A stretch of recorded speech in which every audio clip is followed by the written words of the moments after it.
जी भाईजान क्या क्या लेके बैठे हैं आज ये? यार वो अली, वो लांसर खड़ी हुई ना, जो घर की हमारी 2004 से हमने रखी हुई है 1.6 वाली। तो उसमें काफ़ी इंजन स्वैप हो चुके हैं, बल्कि अभी जो लास्ट है 4G15 है, नॉर्मल फैमिली पे चल रही है, मतलब बैकअप पे चल रही है हमारे घर पे। तो उसका सामान में थोड़ा जो मैं जमा हो रहा है OEM सामान में जमा कर रहा हूँ, आज मैं दिखाता हूँ आपको।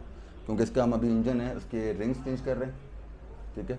बाकी ये देखो सर, इसके OEM एम्बलम्स हैं, ईच इज़ $31।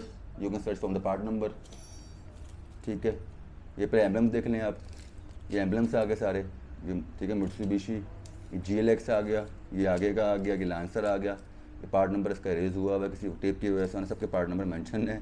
तो ऑडियंस खुद सर्च कर सकती है, गूगल करेगी तो उसको प्राइस नज़र आ जाएगी। खैर 200 वाले तो है, लेकिन 200 वाले तो मैं उससे बेहतर गाड़ी इसके बगाड़ के चला लूँ। डालना है तो हमेशा OEM डालना है। तो बाकी ये है इंजन के ऑयल कैप की गैस्केट, OEM। बाकी ये हैं शॉक्स की माउंटिंग के बेरिंग होते हैं, ठीक है। ये भी OEM में पार्ट नंबर लिखा हुआ है एज मैंशनड, ठीक है। आप यहाँ आ जाएँ, अब ये आ गई थ्रॉटल बॉडी की गैस्केट जेनमन, पार्ट नंबर मेंशन है, ठीक है। अब ये ब्रेक लॉक्स, ब्रेक पैड के लॉक्स हैं OEM, जो मोची मैकेनिक जो है हमारे वो घुमा देते हैं फर्श पर जबकि गाड़ियाँ खुलती हैं ज़मीन पर मिट्टियों में, उनके लॉक्स गुम हो जाते हैं, तो ये वो लॉक्स।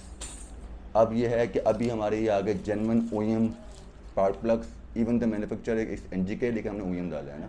इस पर आर्टिकल नंबर भी लिखा हुआ, पार्ट नंबर भी लिखा हुआ है, ठीक है। ये आ गया सर।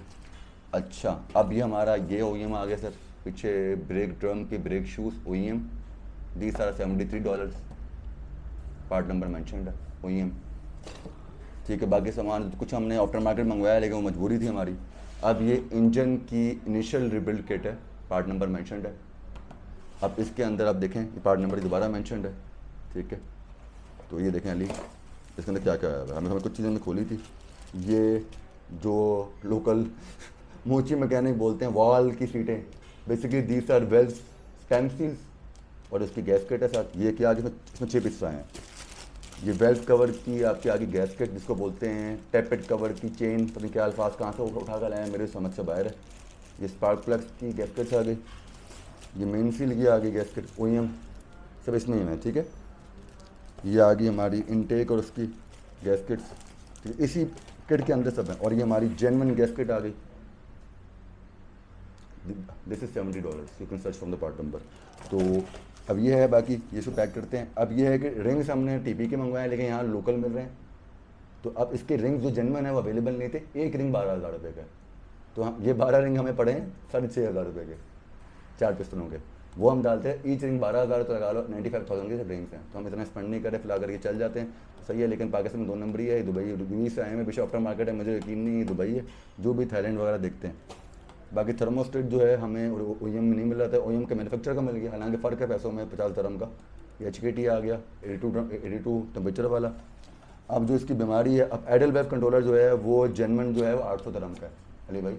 इतना सा आइडल वेव कंट्रोलर, इसको लोग बोलते हैं चौक। अब वो मैं उतना स्पेंड नहीं कर रहा था, तो मैंने फ़िलहाल चाइना वाला डुप्लिकेट मंगवाया है, दिस इज़ अराउंड 5-6,000 रुपीज़। देखते हैं चल जाए, नहीं चलेगा तो फिर OEM पे जाना पड़ेगा, 12,000 रुपये का। तो बाकी चीज़ें आपको बाकी चीज़ें दिखाता हूँ मैं, ठीक है अली।